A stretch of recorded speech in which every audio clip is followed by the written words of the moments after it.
A billionaire, with a smile that sells magazines, and a past that wouldn't survive a diary, crosses paths with a delivery girl whose life runs on coupons, courage, and a toddler who calls thunderstorms drum practice. This is about the night a man rejected 7 crowned goddesses and fell flat for someone who rang a doorbell with a child on her hip. Before we begin, please rate this story from 0 to 10 in the comments and share why, and then lean in, because the floor you're standing on is about to shift. Imagine a penthouse so high it has arguments with lightning. The finale night of the Millionaire Bachelor auction glitters inside the glass cathedral of Vale Tower. A champagne wall, cameras nesting like chrome birds, 7 women in gowns that whisper when they move. The Bachelor is Adrian Vale, playboy, dealmaker, cover boy, standing in black on black with a smile you could skate on, and a stare that announces he's worked harder today than his PR will allow him to admit. The roses sit in a silver trough, crimson ammunition, one by one, the beauty queens, Miss Riviera, Miss Aegean, Miss Cypress Falls, Miss Solstice, Miss Laurel, Miss Meridian, Miss Starlight, step forward to claim their televised fairy tale. One by one, with a gentleman's apology and a surgeon's precision, Adrian says no. No to the Harvard laugh. No to the trained kindness. No to the press releases already drafted. He gives back the 7th rose like it might bruise. The room gasps in expensive unison. A producer drops his headset and mutters, "We are dead." The finale cuts to an ad with a smile that means catastrophe. Downstairs, in a service hall that smells like coffee and carpet shampoo, a delivery girl with a red insulated bag shifts a sleeping 3-year-old from one hip to the other. Tamsin Reyes, Tam, 26, single mom, queen of making $20 behave like 30, is late for a handoff because her babysitter texted emergency, which in babysitter means concert. Luna, curly head heavy on Tam's shoulder, murmurs, "Are we the pizza? We're bringing the pizza," Tam whispers, elbowing the elevator button like it owes her interest. The doors part. Out pours a human avalanche. Publicists, stylists, a woman transporting glitter like a medical supply. Delivery for Penthouse Vale. Tam calls, polite enough to be heard, stubborn enough to be obeyed. A publicist gives the bag a germophobic glance. "We're not in a pizza mood," she says, voice lacquered. "Tell your app we're refunding the tip." "There was no tip," Tam says before she can catch the sentence and wring its neck, because poverty sometimes has worse reflexes than pride. Someone snorts. Cameras pivot to capture the snort. Past the gauntlet of eye washes and ring lights, the penthouse door opens on a hum, the noise wealth makes when it has nothing else to do. Adrian stands there without TV lights, which makes him look warmer and lonelier. The scent of basil escapes the bag like a childhood memory that wasn't his. Luna lifts her face. Their worlds lock orbits for a heartbeat. "Pizza?" she asks in the universal language of small people. "Thank God," Adrian answers like a man who's just been handed rope. He tries to take the bag with polished charm. Tam doesn't let go. "Payments in the app," she says, stepping back, chin up, 1,000 ups learned at closing time. He studies her, knuckles with faint flower lines from a side gig at a bakery, shoes scuffed into honesty, a cheap silver pendant rubbed shiny by worried fingers. "You carried all this and a child up here?" "Elevators carry," she says. "I steer." He smiles, amused and oddly grateful. "Keep the change," he adds, sliding bills from a clip he shouldn't love. "App only," she repeats, because rules are how small boats survive tall waves. A flash pops. The publicist materializes. "Mr. Vale." Inside, she hisses, "We have to control the narrative." Control the narrative is rich. For stop being human on camera. Adrian glances from lenses to Luna's steady stare and makes a small mistake. "You shouldn't bring a kid to a job," he says. Tam laughs once. No melody. "You shouldn't bring cameras to a rejection," she says. And the flash pops again because cruelty is photogenic, but courage is clickier. They take the bag and leave her with a closed door and an open bill. On the way down, Miss Riviera blocks the elevator door with a diamond and a smirk. "You look tired," she purrs. Tam gives the service smile, harmless and sharp. "You look expensive," she returns. "Great for both of us." The elevator shuts on perfume that costs more than rent. By morning, clips multiply like gremlins. A still captures Adrian returning the 7th rose, jaw disciplined, regret composed. Another catches Tam's hand, still clamped on the pizza bag like it anchors her to the world. Someone tweets, "Iconic, the delivery girl refusing cash." Someone replies, "She wanted more." A third account posts, "Single moms shouldn't be in buildings like that after midnight." And the thread devolves into a sermon on survival by people who've never tithed. Tam silences her phone because silence is free. Her app boss does not. "You can't bring a child on a run," he says in a voice that avoids the words liability and optics. "It won't happen again," she answers. The sentence all single mothers keep preloaded behind their teeth. "We need to suspend your account for 72 hours, he adds. Exactly long enough to threaten the light bill. She swallows. "Copy," she says, the syllable tasting like rust. Adrian's morning involves a boardroom that mirrors the sky. Lyle Hartwell, white hair, white shirt, white knuckles, slides a printout like a polite blade.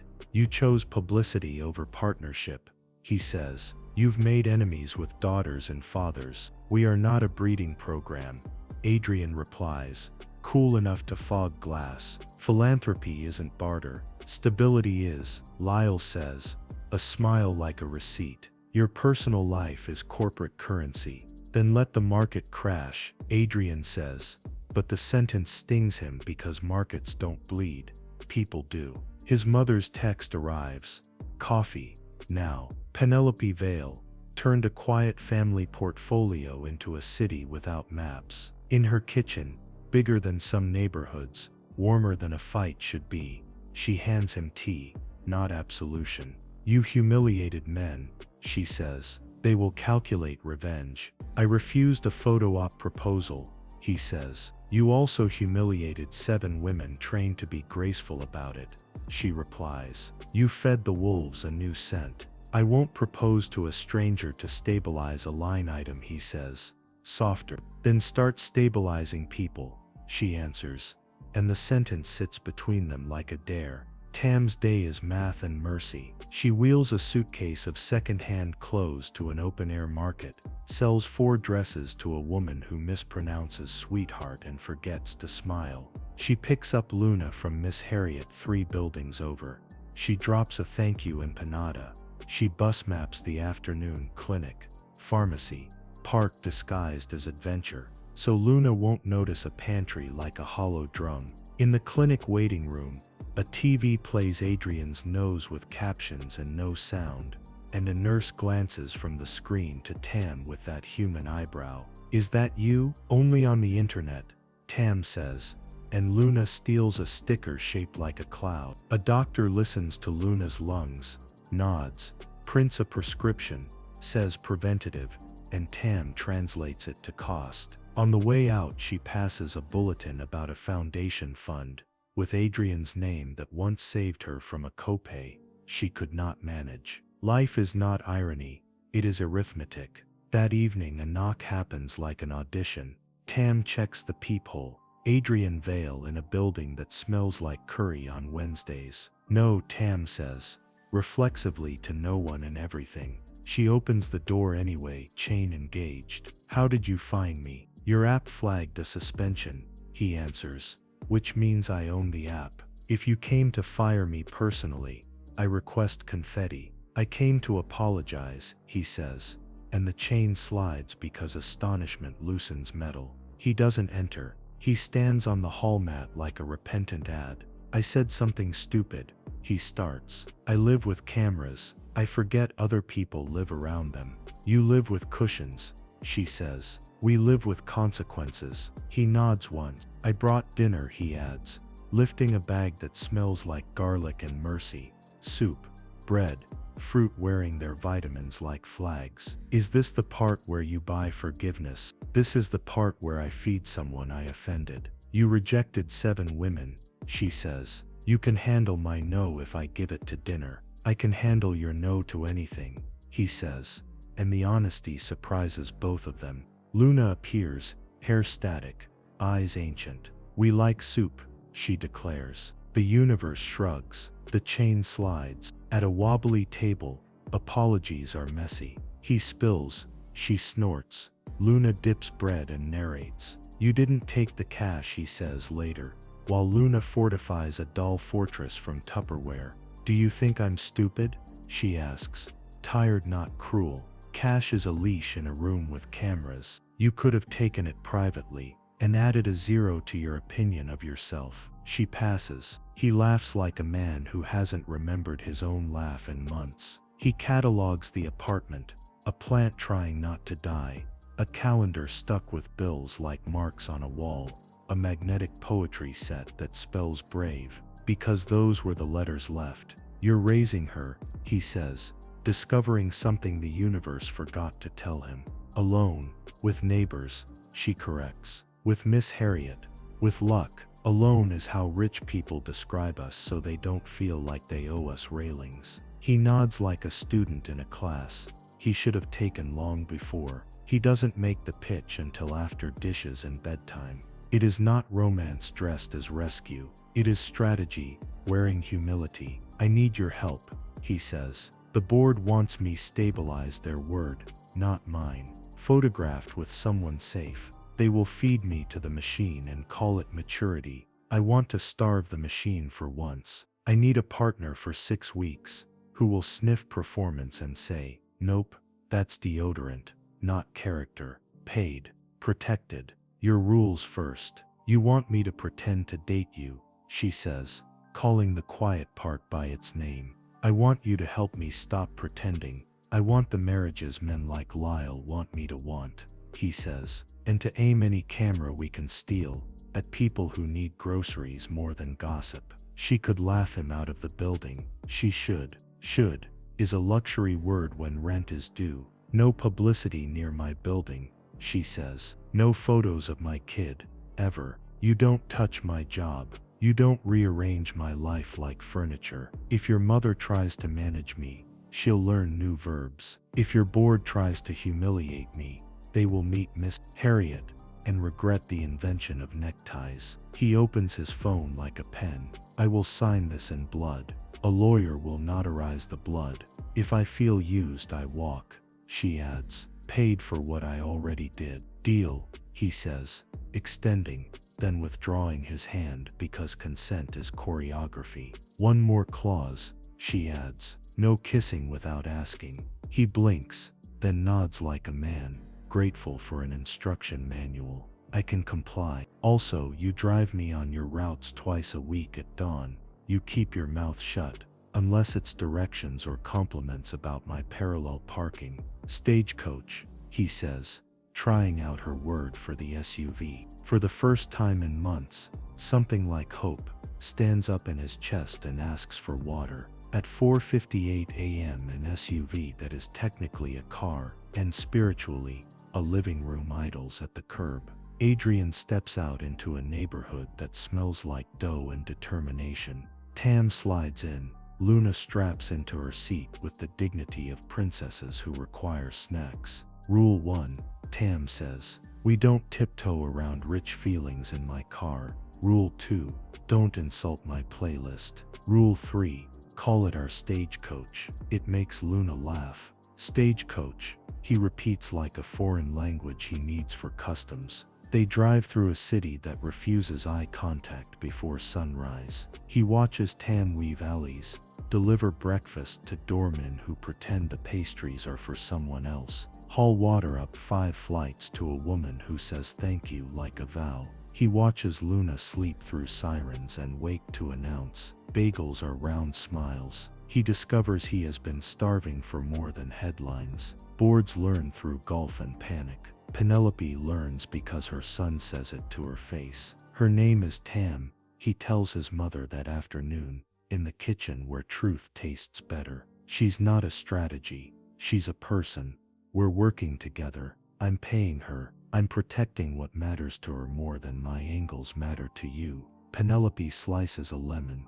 Then you'll introduce me, she says, and behave. I'm 40, you're 6, she says, and you owe me 3 grandchildren. You owe me therapy. Neither smiles because honesty is exercise. Dinner isn't a date, it's diplomacy. Penelope arrives with a muffin tin, older than half the donors in town. She scans the ladder-turned bookshelf like it passed inspection. You painted that yourself, she says. Yes, Tam answers, not apologizing for fingerprints. I like you, Penelope says. I don't know you yet, Tam replies, shaking her hand anyway. Good, Penelope says. Flattery makes me yawn. Luna interviews Penelope about muffins.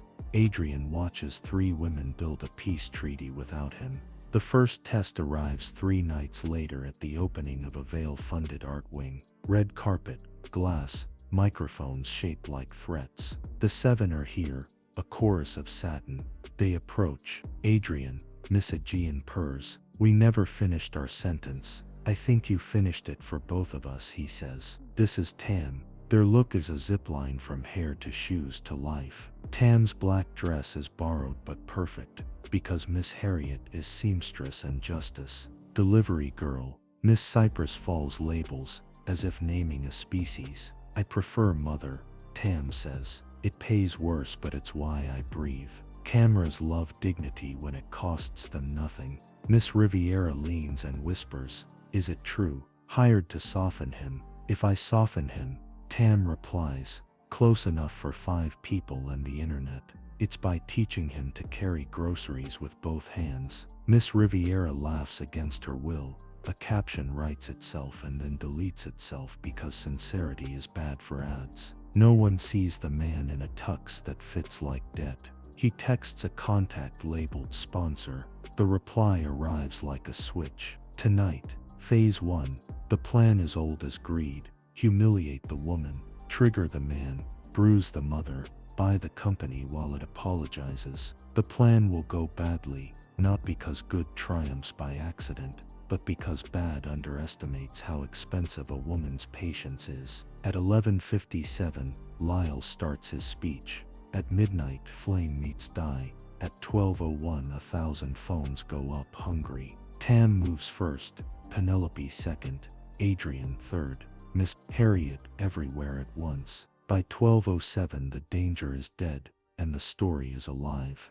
A PR chop clip hits the feed. Beatrice answers with chain of custody receipts. Security finds a bolt. The ADA finds probable cause. Lyle finds his mouth empty. Tam takes the mic and empties her pockets of truth. The room doesn't clap, it recalculates. Adrian pledges dividends. Donors pledge dignity and then ask for receipts. And at 12:40, a text glows in a dark control room. Plan B. It's a rumor with a church cake in the background. Dead on arrival. At 1:05, Adrian walks Tam and Luna to the stagecoach and says, "You're not the scandal, you're the story." At 1:06 she says, "Then tell it right," and he promises like a man who knows promises cost what they say on the label. At 1:20, alone in a kitchen, lit by the kind of bulb you buy with coins, Tam opens her banking app and counts the days until the light bill,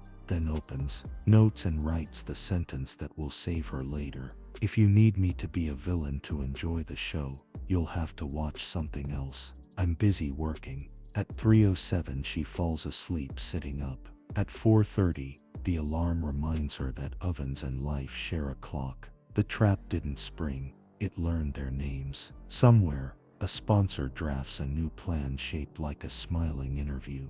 Somewhere, Luna, dream-soaked, mumbles, "We are the fancy." Somewhere, Penelope stands alone at a window and texts an old number. Leverage gets a seat. Love gets dessert. An answer pings, "Bring forks." And somewhere very close, Adrian, who rejected 7 beauty queens on purpose, scrolls past headlines and stops on a photo of a woman he can't stage. and a child who called him in at the door with one word, pizza. He laughs without permission, and then, with the unglamorous discipline that might save him, he makes a list titled, Things That Are No Longer Optional, Child Care Fund, Contract with Teeth, Ask for Kisses Only, and a New Habit. Show up at 4:58, with coffee and shut up unless invited to speak. By dawn, the city returns to its default setting, unimpressed. Adrian shows up at 4:58, with coffee and an apology he keeps in his pocket like a stone. Tam slides into the stagecoach with Luna and a route mapped by muscle memory. Deliveries run on door codes and tiny conversations. A nurse on the night shift buys 2 croissants for her kids and sneaks one in her pocket. A doorman pretends the order is for the superintendent and mouths, "Thank you."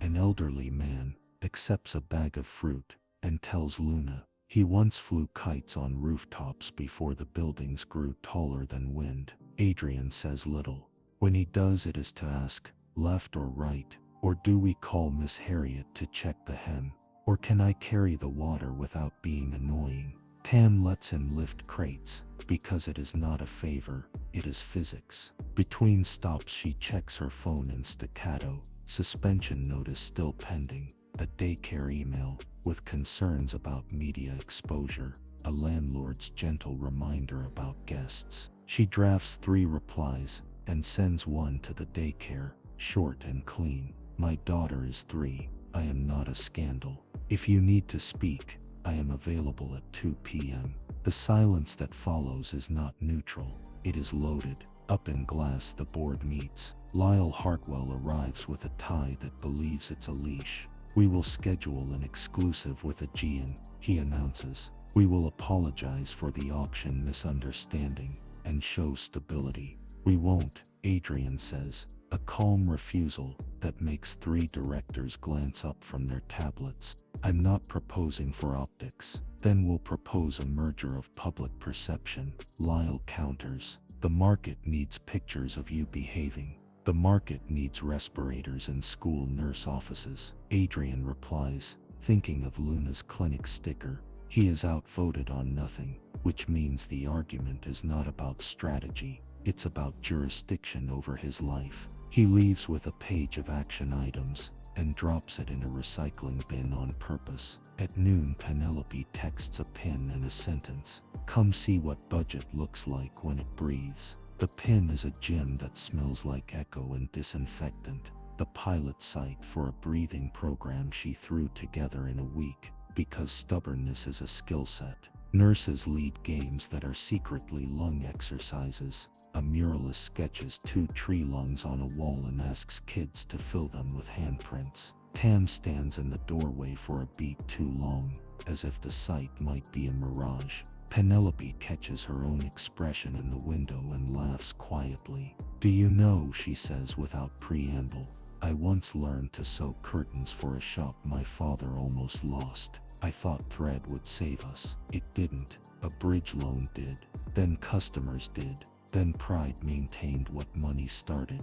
This is me ferrying loans across a river. It's good thread, Tam says, and it is the highest praise she knows how to give. Penelope nods at the muralist. And good paint. The counterpunch hits mid-afternoon. A clip appears, grainy high, me and Tam at a bar 6 months ago, her hand flicking fast. The caption, pattern, opportunist with a slap habit.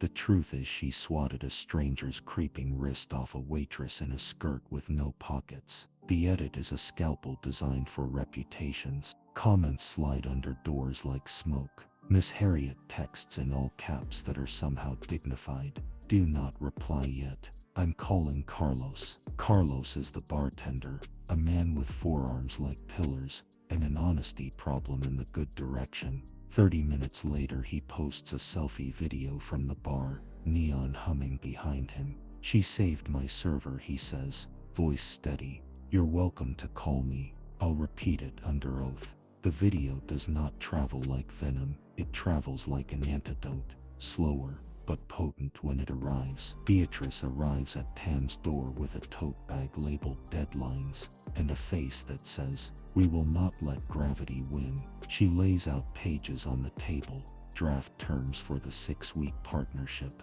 a rider protecting Luna's likeness, a clause that says no cameras within 50 feet of Tam's building, another that says weekly audit of the fund in Tam's presence. "I work for Penelope," she says, "but I like to sleep at night." Tam reads, finger guiding, mouth moving like she's tasting the words. "If I walk," she says, "I want payment for work already complete, and a statement that it was my call." Paragraph 9, Beatrice says without looking, "And if I'm being set up."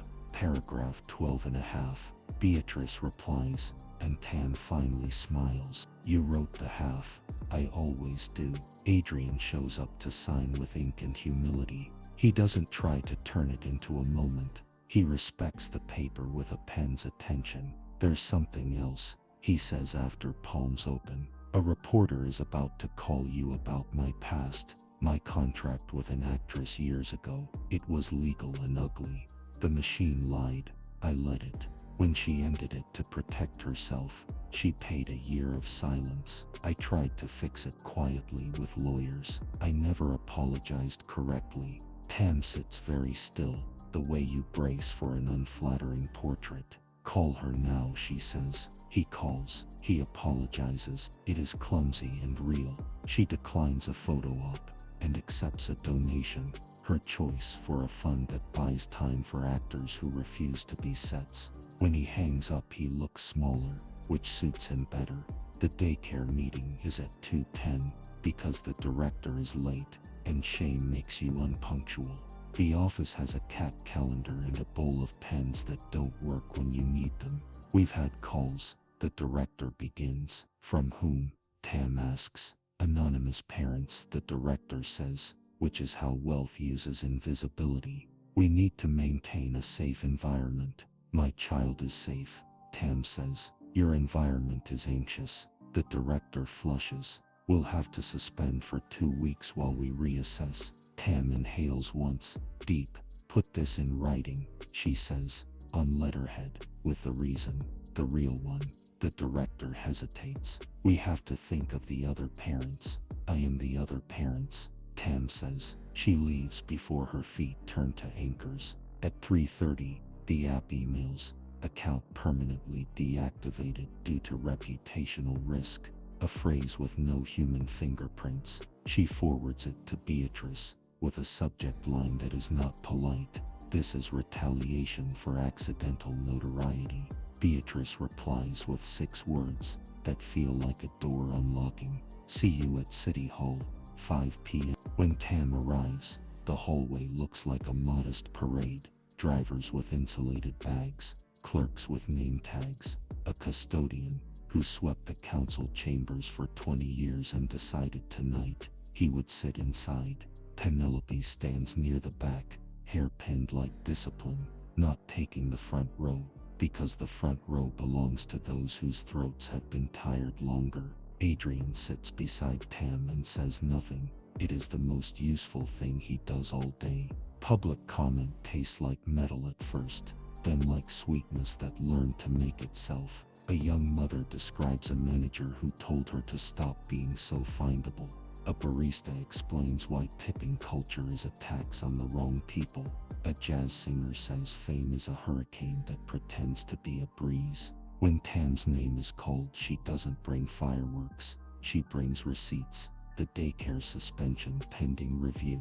The app deactivation. The landlord's notice about guests. "I am not a brand," she says. "I'm a worker who went viral while delivering dinner. If there's a law to write it this way.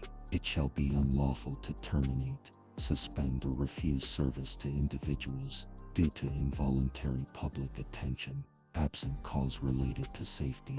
In plain language, you can't punish people for getting noticed against their will. A councilwoman who wears scuffed heels and keeps a photo of her grandmother on her desk meets Tam's eye and nods. "Drafted," she says to her staff. Penelope whispers, almost proud enough to be noisy. "Good thread." The next trap arrives dressed as kindness. Lyle's office invites Tam to a listening session with a select group of concerned donors. Beatrice reads the invite and deadpans. Translation: a panel of vanity mirrors. Tam declines with a single sentence: "I'm busy working." Lyle replies with a smile emoji and a calendar link to a time she already has with Luna at the clinic. She replies with a photo of Luna's hand on a stethoscope and no words. Lyle does not reply because cruelty struggles when it has to address a child's hand. That night, the sponsor sends a new emissary, Miss Riviera, not smug, not armed, standing by the bakery door like someone who came to return a book. "Can we talk?" she asks, a sentence that took courage she didn't know she had. They sit on flour sacks and share a water. "I was recruited," Miss Riviera admits. "They told me to bait you on carpet, make you snap, prove you were unfit. I didn't. I don't like being a trap." Tam watches her, not forgiving yet, not condemning. "Who recruited?" "I never saw him face to face," she says. Just a voice that sounded like money. But the texts came from an assistant whose email ends in Hartwell. She slides her phone across. Beatrice takes a photo. Penelope, who materializes like good timing, puts a muffin in Miss Riviera's hand and says, "You're going to eat that while you sign an affidavit." The woman laughs, a sound that has been trained into politeness and is relearning joy. "Yes, ma'am." Security traces the shell company behind Hartwell Facilities to a fund whose quiet partner owns exactly 3 suits and 1 appetite. The partner's initials sit on an insurance claim for 2 emerald cufflinks, lost at Vale Tower. Beatrice circles the initials in red and writes in the margin, "Don't tackle rope." She and the ADA build a file that would make a lesser bully confess to crimes he didn't commit. They still need one clean piece, the raw sprinkler control log. Tam suggests something nobody considers because they're used to asking permission. "Ask the janitor," she says. "He sees everything no one wants to look at."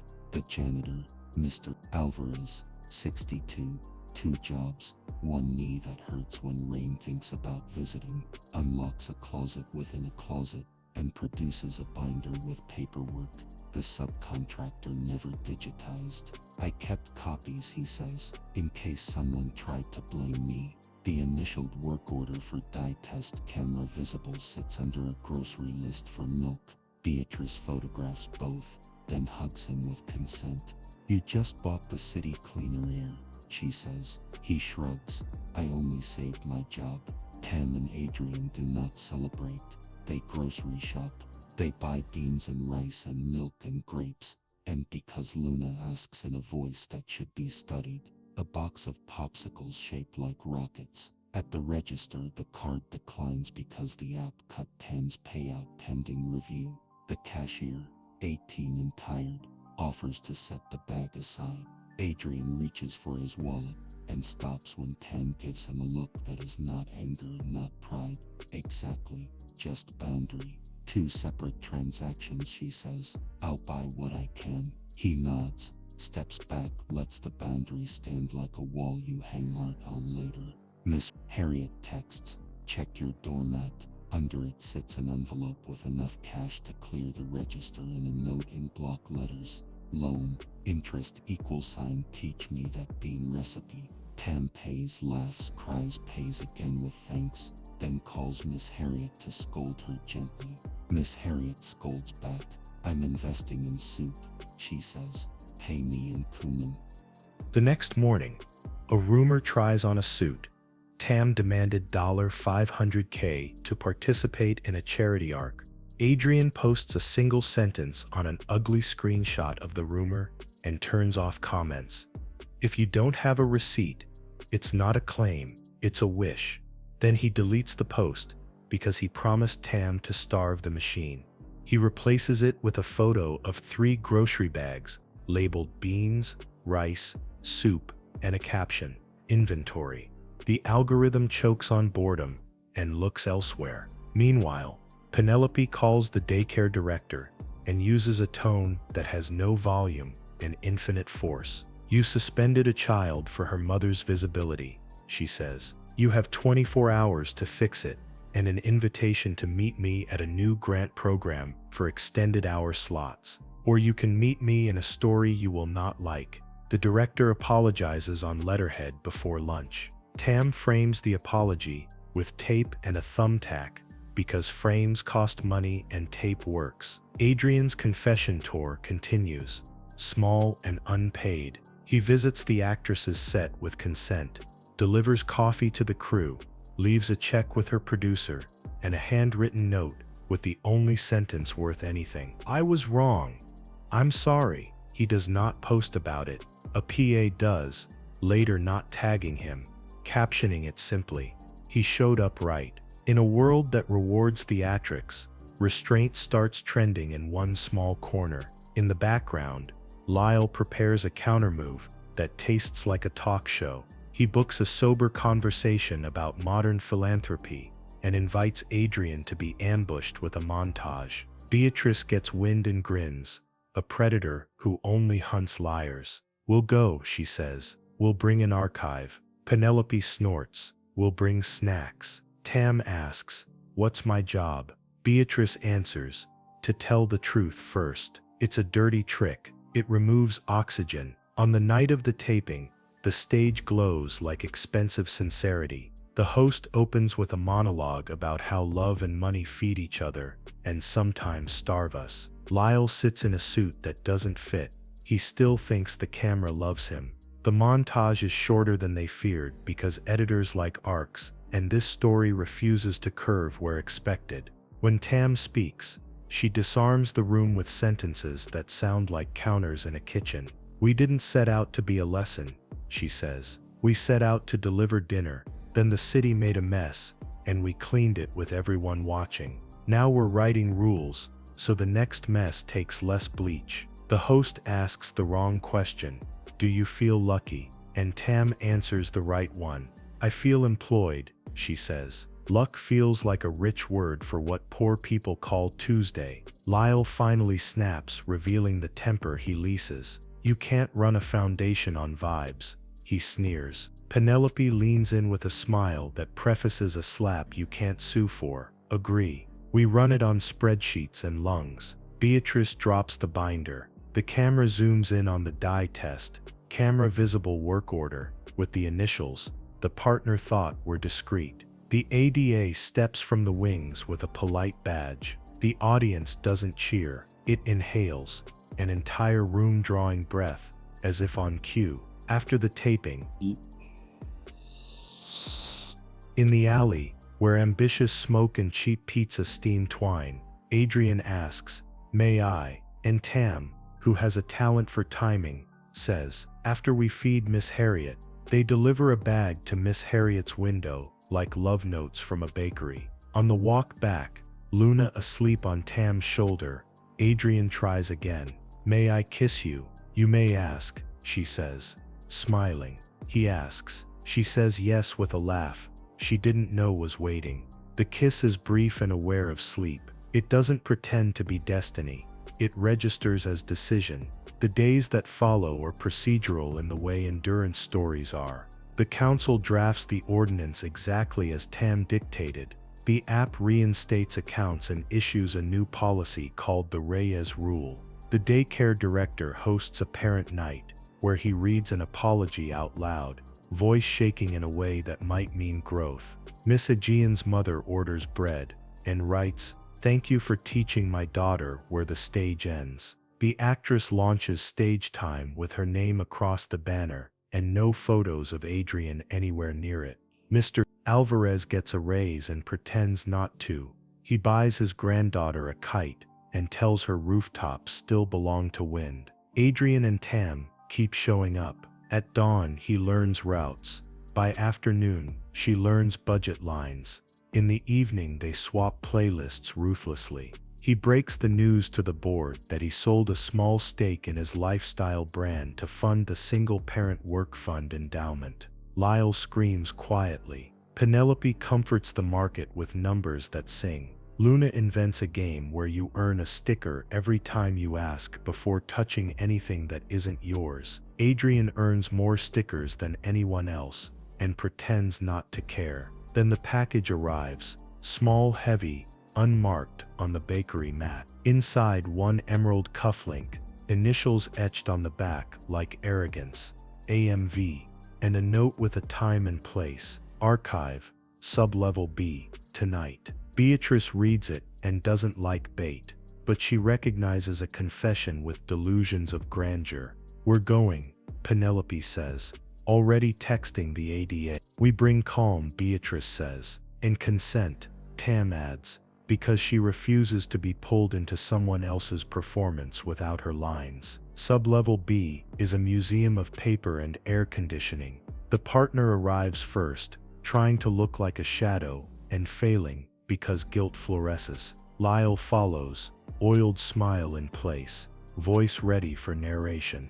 "I thought we could, as a family, settle this quietly," he begins, already rehearsing the press release he'll leak. "We are not a family," Penelope says, the velvet stripped from her tone. "You are a cost." The ADA lifts a badge with the same reverence you use on sacrament. Beatrice opens the binder to the cufflink claim, lays the emerald beside it, and says, "Open your mouth carefully." The partner opens his by accident, and a confession falls out, messy and complete. Volatility wagers, dye tests, subcontractors, a rumor budget, a sprinkler schedule that sounds like poetry for fire. Lyle stays silent, which is less helpful than talking.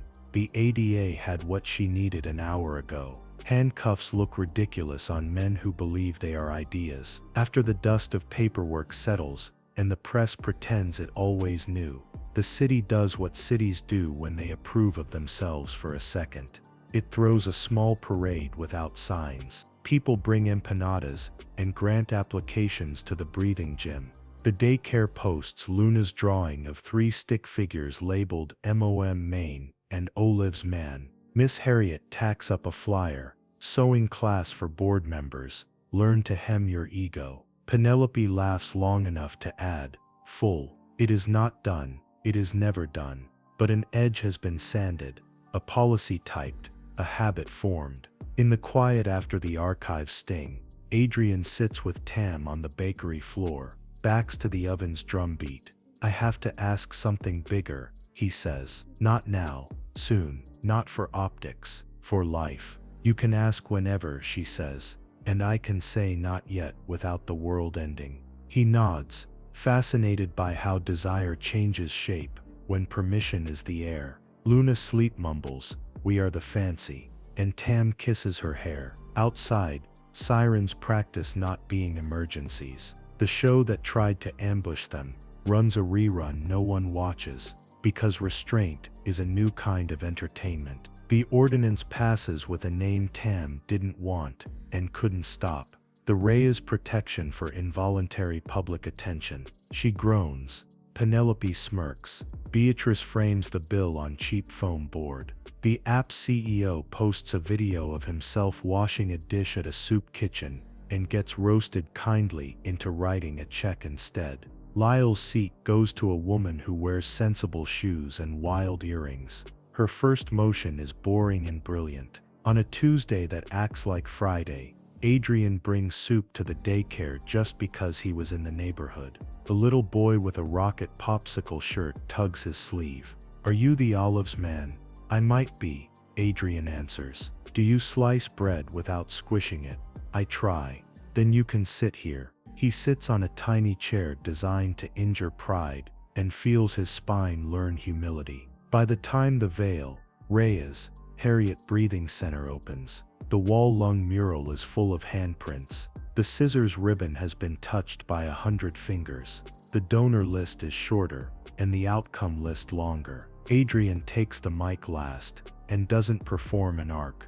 "Today isn't about me," he says, and for once the room believes him easily. "It's about people who taught me how to spend money correctly." He turns to Tam, and without kneeling or staging, asks a question he's been practicing in the space behind his ribs. "Will you?" "Not yet," she says, with a smile that holds yes like a seed. "Ask me when we've had a month of boring." He laughs, relieved that the pace has a chaperone. I like boring with you. Earn it, she says. Starting with Dawn carpool. 2 more. No complaining. Yes, boss. A city can pivot. It requires a choreography of mistakes admitted and rules rewritten. It requires a delivery girl who refuses leash money, and a playboy who learns that asked for kisses are the only kind that count. It requires a mother who brings muffins to fires, and an attorney who sharpens lullabies into law. It requires janitors with binders, bartenders with phones, and a child who names soup policy. It requires time. The night they carry the emerald cufflink to the police station, Tam pockets the empty velvet pouch. Later she tucks Luna's hair ties in it. Treasures, Luna says. Exactly, Tam answers. The next morning at 4:58, the stagecoach idles. Adrian slides into the driver's seat with coffee and silence. Tam maps the route without looking. Luna chants, "Bagels are round smiles," like a spell that protects against everything that forgot how to be kind. They roll out before the city wakes to its better self. By the 3rd week, the city has learned their new ritual: dawn deliveries, afternoon budgets, evening small victories that smell like soup. Tam's phone sits screen down more often than screen up. Adrian's calendar grows a strange island labeled boring, and he protects it with the ferocity once reserved for yacht weekends. Luna invents rules for the stagecoach. No singing until the 3rd stop, except if the song is about bagels, and writes them in crayon on an index card taped to the dashboard like a constitution. The blow arrives on a Wednesday in the form of a knock practiced to sound gentle. A social worker stands in the doorway with a file, and the tired kindness of people who have to enter rooms they didn't design. "We received an anonymous call," she says. "Concern about media exposure and unsafe hours." Tam's stomach drops and becomes a fist. She inhales, opens the door wide, and refuses to add shame to an inspection. "Come in," she says, voice steady. "You'll see why my daughter sleeps." The interview is intrusive because caution is. "Who watches Luna when you work?" "Miss Harriet, when the schedule collides. Otherwise me." "Are there strangers in and out?" "Only if I let them."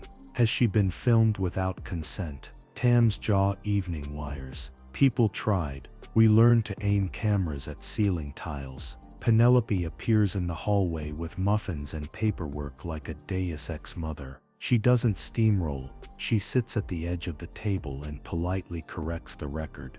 "The foundation instituted a no-press perimeter around this building," she says, sliding a letter in official font. "I'm here as witness, not as donor." The social worker notes Luna's books stacked within arm's reach, the emergency inhaler in a bright pouch hooked to the fridge, the lullaby keyboard with missing batteries. She compliments Luna's star jacket. Luna declares, "We like soup," which inexplicably seems to help.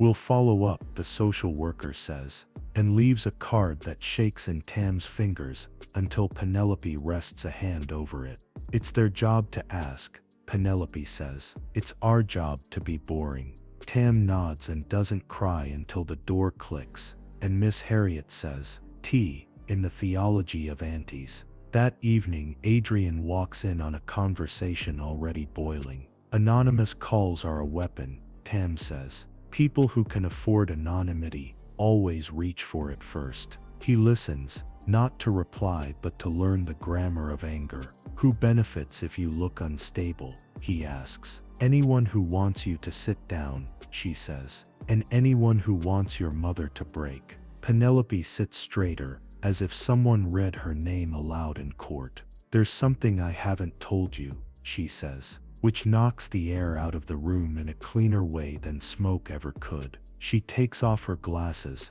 not for effect, but because honesty fogs lenses. "Your father put a clause into the trust that hands unappealable voting power to the board if a sustained reputational crisis persists for 90 days, she says, to Adrian. "He said it was protection against your youth." I let it in because I thought we'd manage you with love, not training wheels. That clause is how men like Lyle think they get to leash you. We have 12 days. Adrian stares at the stove as if a blueprint to every mistake might be simmering there.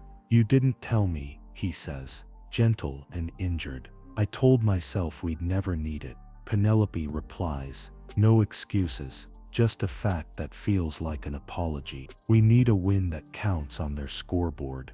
A win on their scoreboard is a room of shareholders who do not know how to score breathing, but understand dividends. Tam covers her face with her hands and then scrubs them down to her neck like she's washing away flour. Then we make breathing a dividend, she says. We write policy that turns health into savings. We show them how caring makes money because I'm done begging them to care. It becomes a plan not because it is perfect, but because it has a clock. A shareholder open session inside a high school gym where the foundation pilot is running.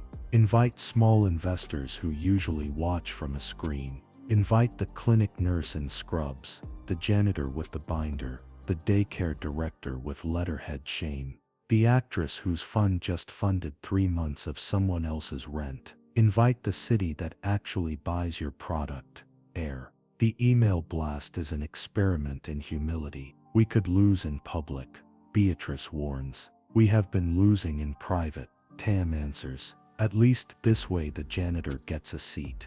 Lyle tries to cancel the gym booking with a call that says he is someone and a tone that says he is the only one. The principal replies, we like soup, because someone taught him the code. Lyle then sends a legal letter. Beatrice returns a stack of case law with a bow.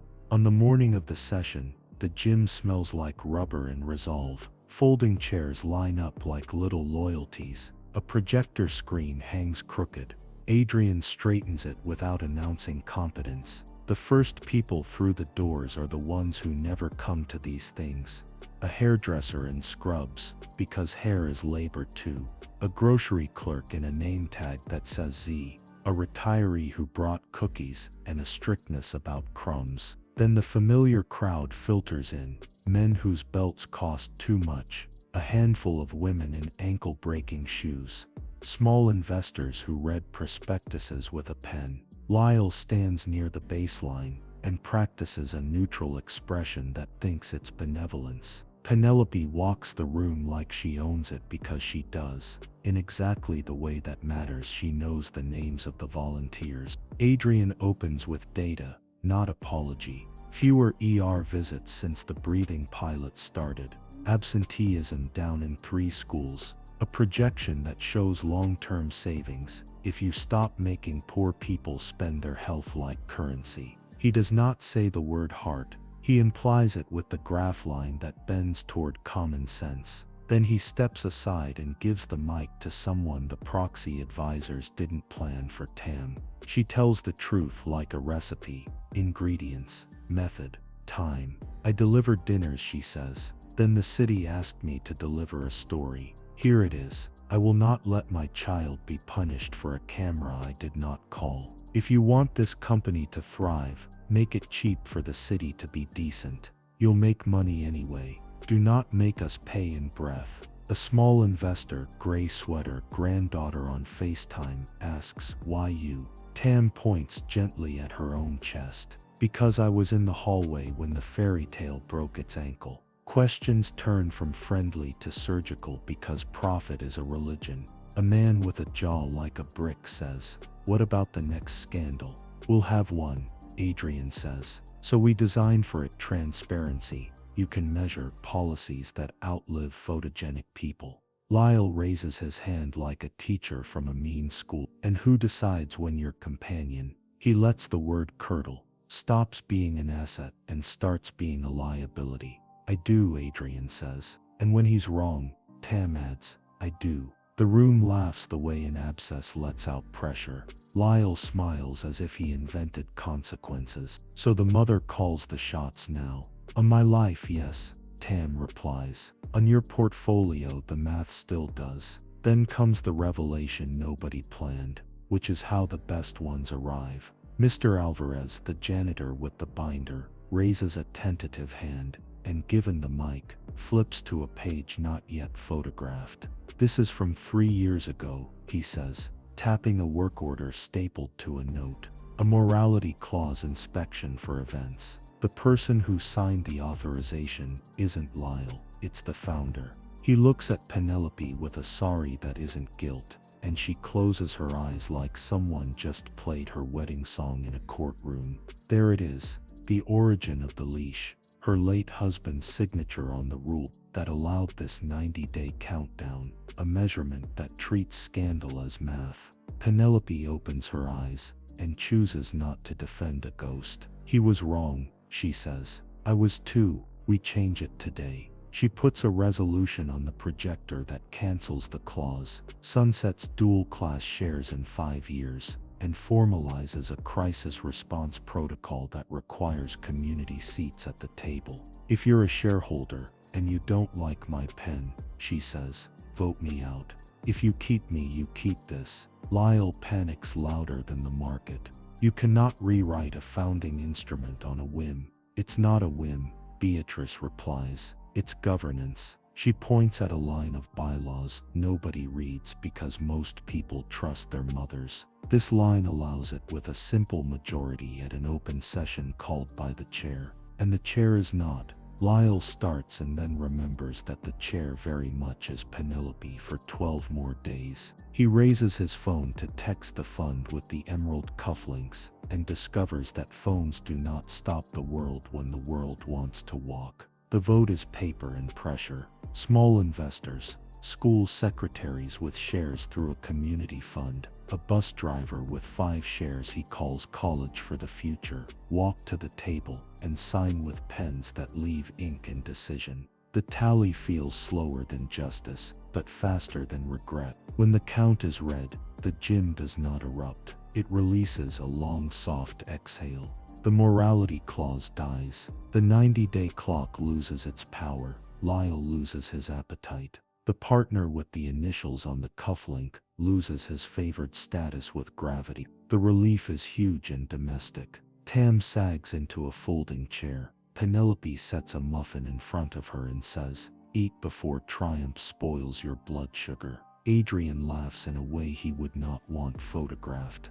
Mr. Alvarez wipes a smudge off the binder, which has become an artifact. Retaliation tries once more, this time dressed as paperwork with uptown letterhead. Tam's landlord sends a notice of non-renewal, thinly coded as policy. Within an hour, Miss Harriet's thread summons a tenants association from apartments like tiny sovereign nations. The hallway becomes a union hall. Beatrice reads the lease aloud like poetry. The tenants chant the re-rented rights in a chorus learned from the internet, and an auntie who served on a jury once and never got over the thrill. Penelope calls the building's lender and asks whether they read the news. The lender says they hate reading and stall. Then a council staffer arrives with a 1-page emergency ordinance extending protections against retaliatory non-renewals, where a tenant's involuntary public attention is the cause. The landlord folds the notice, and his pride and stows both poorly. The social worker returns for her follow-up at the worst possible moment. Soup boiling, paperwork everywhere, Luna playing drums on pots like the city's heartbeat. Tam opens the door expecting to be judged and finds something else. The fatigue of someone who woke in the middle of the night thinking about a different mother. "I saw the gym session," the social worker says, awkward because she's trained not to admit she has eyes. "I shouldn't have, but I did. I appreciate how your child has a plan for fire drills taped next to the fridge." Tam blinks. "We rehearse disasters," she says. The social worker glances at the pot lids, the taped index cards, the inhaler pouch. "So do I," she says. "You're fine." The card on the table stops shaking. The calm lasts long enough to confuse them into believing it might stay. Then a show calls with a smile that thinks it's neutral. "We want a reconciliation special," the producer says. 7 queens, 1 playboy, 1 delivery girl, 1 mother. Talking. Healing. Tam laughs as if the concept is a punchline. Healing isn't a package, she says and hangs up. 30 minutes later, the producer tweets that she refused to participate in civic dialogue. The replies split into their usual tribes, and Tam feels the old heat crawl up her neck. No more answering storms, Adrian says, deleting 3 drafts that would have felt righteous and fed the wrong thing. We will let the parish bell ring itself quiet, Penelope says, a phrase from another life. The next week, a letter arrives from a law firm whose stationery could pay a month's rent just by being sold as a collectible. Notice of defamation action, served on Tam for calling the sprinkler stunt ethical failure, on a night when the dye stained more than the carpet. Beatrice grins like a wolf with a bar exam. Anti-slap, she sings, and files a petition that reads the other side to sleep. The judge schedules a hearing that takes less time than boiling noodles. The notice evaporates into costs the other firm doesn't mind paying as long as it hurts. It doesn't. Meanwhile, the city keeps quietly changing. The daycare implements the Reyes rule in its own handbook. The app sets a hard perimeter for no camera pickups. The breathing gym doubles class capacity because a nurse wrote a polite grant that landed in the right inbox at exactly the right tired hour. Tam and Adrian make lists because lists are the only magic that ever worked. Olive oil, rent, ask Miss Harriet how to install curtain rods without swearing. Bake cookies for Mr. Alvarez. Teach Luna to snap. Call your father's old friend and ask what letter you're missing. That last list item becomes a door into a grief Adrian avoided by being interesting. His father's old friend meets him in a storage unit with a padlock and a smell like coal dust. Inside, boxes of ledgers, a tux in a bag that never suited who he wanted to be, a shoebox labeled June in a hand that didn't know it would stop. Adrian opens the shoebox like contraband. Letters. One addressed to Penelope, never mailed. Another to my son when he becomes me. Adrian reads on a concrete step while the city rehearses sunset. The letter isn't absolution, it's a man trying to write himself into sense. It explains the clause as a hedge against a boy he was afraid to raise, then regrets the fear and asks the future for mercy. I believed restraint would raise you, the man wrote. I forgot to teach you trust. If love ever shows up wearing shoes you don't recognize, take them off the hook, let them in, and apologize to the carpet later. Adrian laughs in a way that embarrasses him and wipes his face with a wrist he didn't know leaned toward tears. He brings the letter to his mother. Penelope reads without blinking. He loved in numbers, she says, folding the page. We're allowed to love in nouns. The board schedules a stability showcase as a last-ditch rebrand, a staged conversation with a host whose eyebrows do a lot of the work. Beatrice insists they go. We don't cede studios to men who set sprinklers, she says. Penelope concedes on one condition: they bring snacks to share with the crew, and change the room temperature with kindness that doesn't perform. Tam arrives with empanadas. Luna hands napkins out like royal favors. The host tries an ambush and discovers that ambushes fail when the witness has already told the worst truth first. Lyle sits at the end of the couch as if he got lost on the way to status and refuses to answer a question about the dye. The ADA takes a step from the wings that ends a season. The partner with cufflinks stares at the floor like a man who finally remembered Gravity's name. After the taping, the alley is warm and full of small quiets. Adrian asks, "May I?" then stops because he promised not to make kisses into punctuation. Tam saves him. Yes, she says, and there, in the scent of hot cardboard and rain, they make a decision human enough to repeat. On the way home, Luna sleeps with her cheek on a paper towel roll, as if soft can be learned. The cascade of winds turns into paperwork that feels like peace. The ordinance passes. The app CEO shows up at City Hall to shake hands and leaves with a volunteer roster and a soup ladle. The daycare director organizes a Parents Without PR potluck where the only camera is a Polaroid and the only celebrity is the casserole. The breathing center opens its second room. The janitor's binder gets a permanent shelf. A high school senior writes a scholarship essay about Miss Harriet and wins her first purchase as a sewing machine she names Patience. And still, because stories end only when people stop being people, something goes wrong exactly when comfort thinks it can sit. A blogger with a decent following in a petty street publishes Tam's address.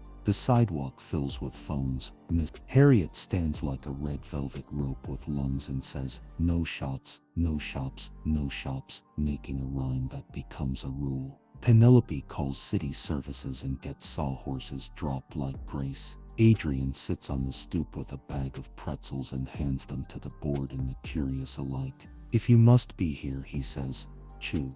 Tam tapes a sign inside the window. "No cameras 5-7 a.m. This is when we practice survival." The crowd thins, not because they learned manners, but because boredom is contagious when you plan it. The final barrier to something like happiness is a hearing on the defamation case that dared to be born. Beatrice takes Tam's hand outside the courtroom. "We call this the last day of the old world," she says. "Not because tomorrow is perfect, but because this afternoon we'll write a paragraph someone else will need."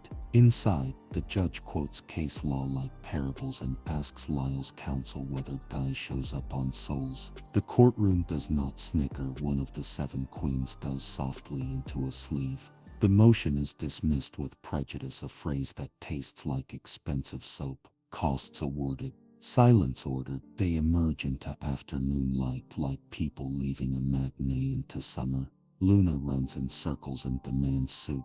Adrian laughs and says, "Of course." Penelope looks at Tam with a softness that used to be rare. "He's going to ask you soon," she says, not warning, not pushing, just naming a future like you name a star. "He'll ask when boring has roots." Old Tam replies, "And you?" Penelope tilts her head. "Will you be my business partner in something boring?" "What's the something?" "A mother's library," Penelope says. "Crib manuals beside finance guides, tea beside law, muffins beside policy." "Yes," Tam answers, surprised by how fast the word comes. "But the name is yours." "No," Penelope says. "Names belong to people. Institutions get verbs. We'll call it borrow." At 4:58 the next morning, the stagecoach idles. Adrian climbs in with coffee and a list titled "Things You Don't Get to Skip." When you're in love with a mother, ask first, carry second, compliment parallel parking third, soup always. Tam doesn't look at the list. She feels it in the way he shuts the door quietly. Luna announces bagel rights and points at the index card Constitution. The sun climbs up the brick of the building like courage. The phone buzzes with a calendar alert that says shareholder after action with snacks, and below it, a second alert. Adrian set and forgot to share. Ask when boring is official. He doesn't ask today. He drops Tam at the bakery with a new exit sign installed above the back door and a look that says, "I am learning to be furniture you want in the house." 4 days later, the breathing center ribbon is a strip of paper colored by kids who think crayons count as currency. Tam holds one end. Adrian holds the other. Luna cuts with scissors bigger than her hand and then insists everyone clap on beat. They do. Adrian turns to Tam without kneeling and without grand words. "Not yet," he says, smiling.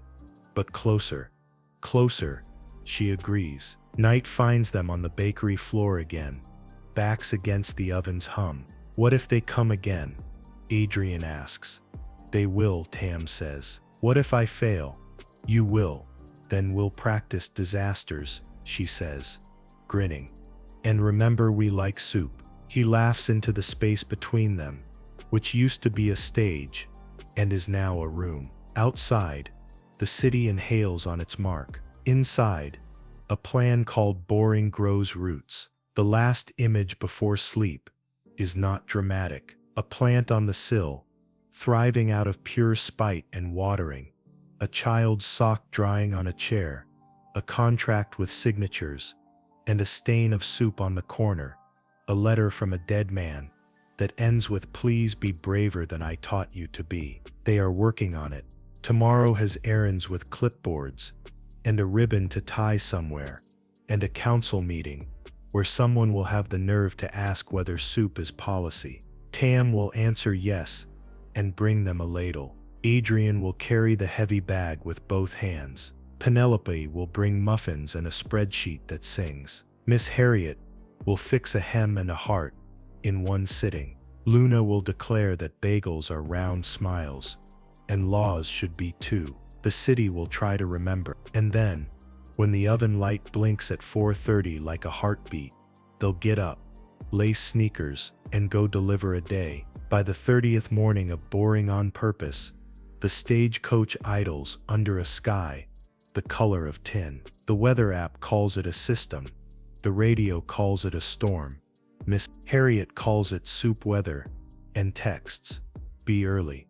The plant on the sill has grown another defiant leaf. Luna tapes a new rule to the dashboard: no sad songs before the second stop, and labels it law. Tam laughs, pockets a list of deliveries, and kisses Luna's forehead through curls that smell like sleep and crayons. Adrian sips coffee like a vow, and keeps his mouth shut, unless it's to say, left, right, parallel perfection, which earns him a sticker he pretends not to care about, and absolutely does. By noon, the storm has manners no more. Sirens practice sincerity. The Vale, Raya's, Harriet Breathing Center opens as a warming room, with cots, warm broth, and outlets for nebulizers. The daycare moves nap mats into the gym and calls it camping. Penelope arrives in boots and a sweater that refuses to be intimidated by weather. She points at folding tables, and they become command, at a pile of extension cords, and they become policy. "We've budgeted for this," she says, to no one and everyone. "We spend it on breath." At 2:06, a knock arrives soft and wrong. A man stands in the hallway, in a jacket that thinks authority is a look. Marco, the ghost Tam hoped had learned to haunt somewhere else. He holds a letter from a law firm, with a name that reads like a museum. Petition for emergency temporary custody, citing unfit hours, media exposure, unstable environment. His smile is old and expensive, and borrowed. "I'm her father," he says, as if that sentence erases calendars and fevers and rent. Luna clings to Tam's leg with the grip of children who remember the sound a door made when someone let it slam, years ago. Adrian steps behind Tam, close enough to be present, far enough to be furniture. "No," Tam says. One syllable, all vertebrae. She glances at Beatrice's number on her phone, and does not dial. She records with her eyes instead. Smell of aftershave, that pretends to be citrus. Shoes too clean for this weather. The way he keeps glancing down the hall like a man waiting for a camera. It arrives, two actually, held by a woman who introduces herself as a friend of the father and does not blink. Tam's building is suddenly aframe. Miss Harriet appears with the speed of aunties, who canonize boundaries. "You are lost," she tells the cameras politely. "This is a boring hallway." Marco holds up the paper like a magic trick. "The court will give me my time," he says, half to Tam, half to the lens. Tam takes the page, scans for the judge's name, the date, the stamp that would make this spectacle into law. There is no stamp. "This isn't an order," she says, calm as a cutting board. "It's a performance." From behind Marco, a man clears his throat, his tie small and ashamed. Lyle's assistant, the email handle Miss Riviera forwarded weeks ago. The camera catches him instead of her. He fades like a costume under rain. The storm decides to be real. A transformer pops like an unhelpful firework. The lights flicker. Tam lifts Luna, nods at Marco the way you nod at reckless traffic, and shuts the door with the dignity of a person who knows walls are for protection, not for hiding. She texts 3 words to the thread that is now a family. "False papers here." Beatrice replies, "I'm coming." Penelope replies, "We're moving to the center." Adrian replies with a photo of the stagecoach, loaded with blankets, and a sentence that makes the whole apartment exhale. "On my way."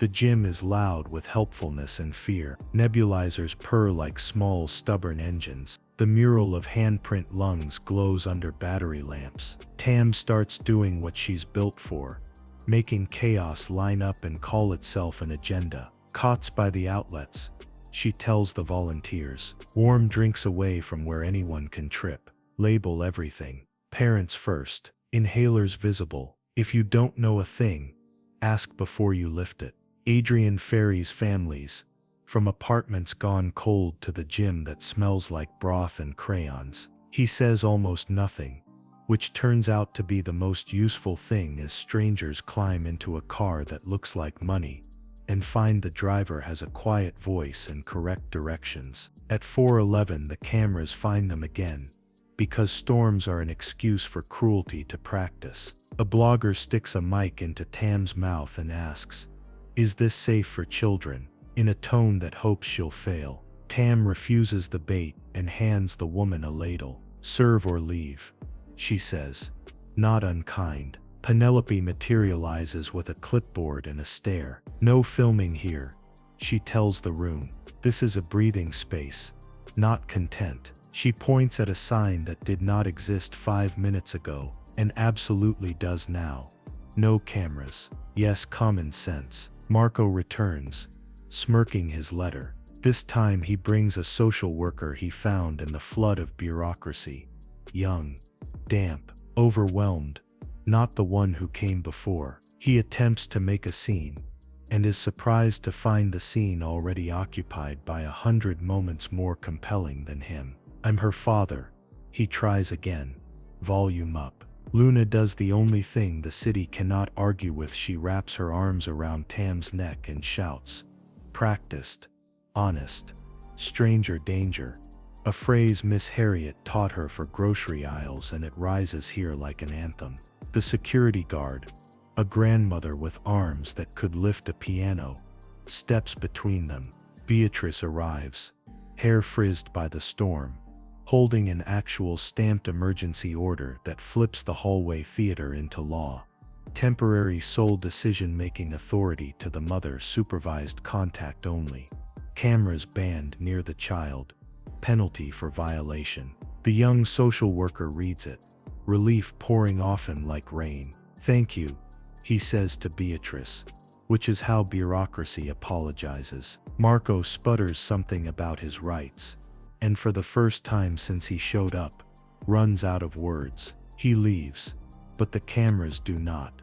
Penelope guides them to the door with a muffin and a promise to call if and when decency becomes a story. It should calm. Storms rarely take advice. A branch takes the power with it.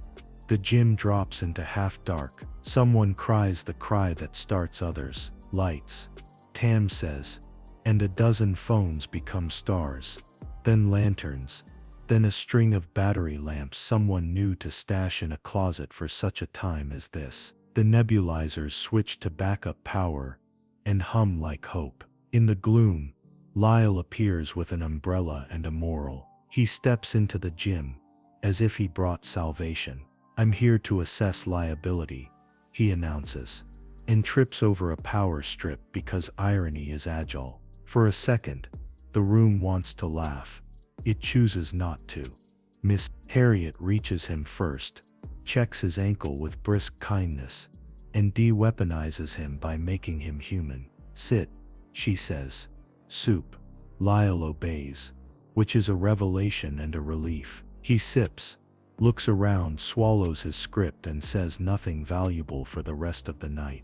The climax happens not with sirens but with a small boy who stops breathing the way a sentence stops when the wrong word shows up. His mother's eyes widen. The room tilts. Tam is already moving. "Nebulizer," she says. "Warm towel." Someone echoes. "Clear space," Adrian says, voice steady. The machine purrs. The boy gasps. The towel does what heat does when invited. The first breath back sounds like a city deciding not to forget itself. The mother sobs into a sleeve. Tam's hands shake after it's safe. Not before. Adrian touches the back of her elbow. Anchor, not owner. We're okay, he says. And the room believes him because he believes her. Dawn arrives like a mercy you earned. The gym smells like broth and wet wool. The city's power sneaks back on like a dog that knows it ran off. Parents gather their kids and their dignity. Volunteers stack chairs with the choreography of people who learn to move together. Penelope sits on the stage stairs with her boots unlaced. Looks at the 100 small proofs of the right kind of wealth. Clean inhaler masks. Cots folded. A whiteboard full of names and callbacks.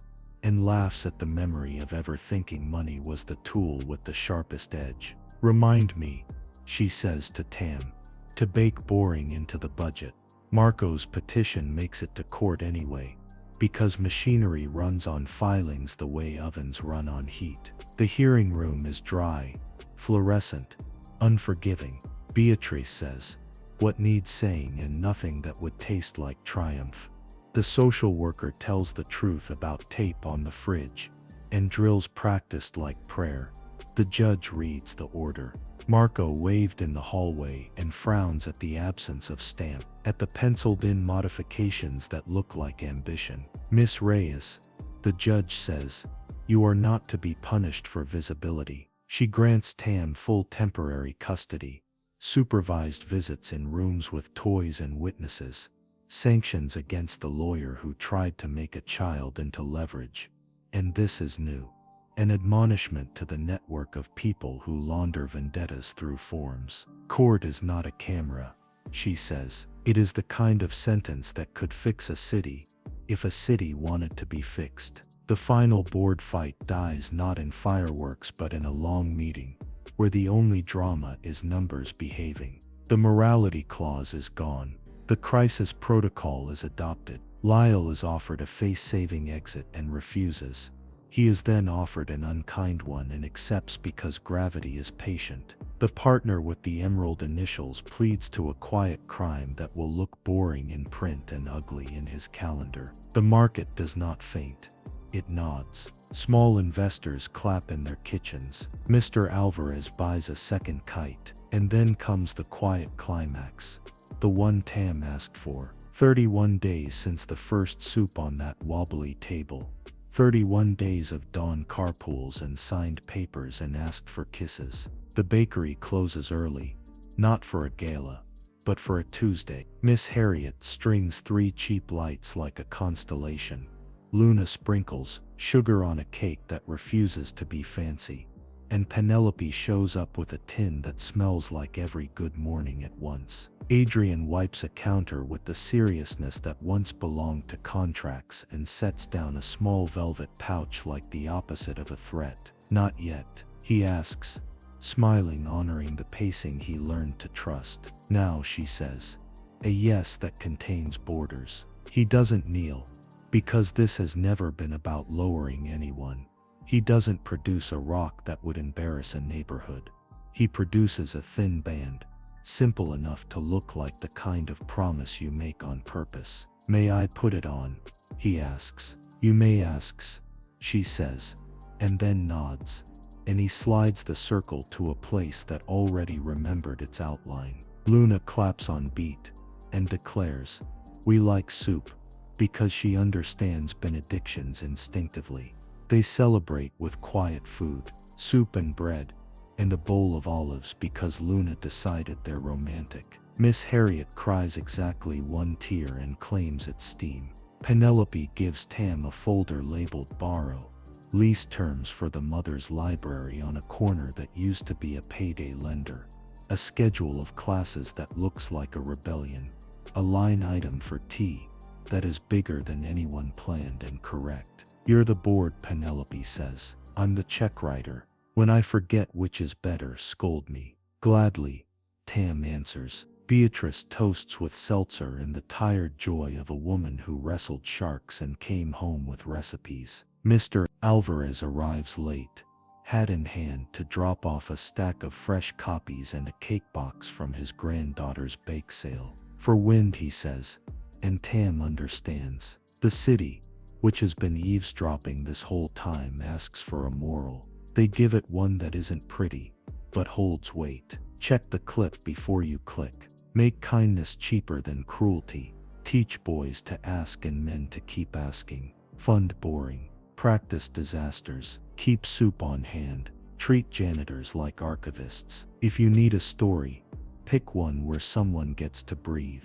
Later, when the lights are off, and the plant on the sill looks smug and satisfied, Adrian and Tam sit on the warm floor and trade the only vows they can keep without lying. I will ask, he says. I will say no when needed, she says. I will carry with both hands, he says. I will tell you when you're carrying wrong, she says, smiling. They laugh, and then kiss the way people kiss when the cameras are gone, and the work will still be there in the morning, which is the only kiss that lasts. Morning, as threatened, comes. The stagecoach idles at 4:58. Luna slides into her car seat and declares new law.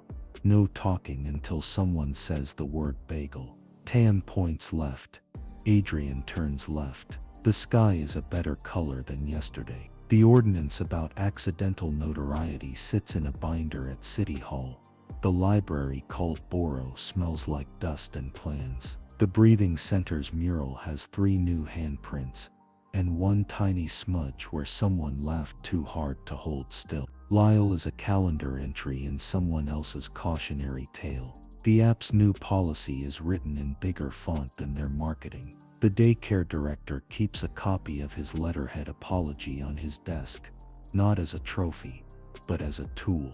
The actress's fund just bought a semester of time for a kid who finally gets to say no to a creepy audition. Mr. Alvarez flew a kite, and it stayed up in wind that used to belong to towers. Penelope texts, "Coffee later," and Tam replies, "Soup first," which in their language means we survived and intend to keep doing it. They drive, deliver, breathe. The camera, bored by decency, wanders off. The city tries to remember the version of itself that clapped on beat when a child cut a ribbon shaped like lungs. On a corner that used to sell shame, a sign goes up, Borough. Inside, on the first shelf, under finance for the sleep-deprived, there's a single hand-lettered card that reads, "You are not content. You are a person. Return yourself when done." If you reached this ending, drop your rating from 0 to 10 in the comments and tell me which moment hit you hardest and why.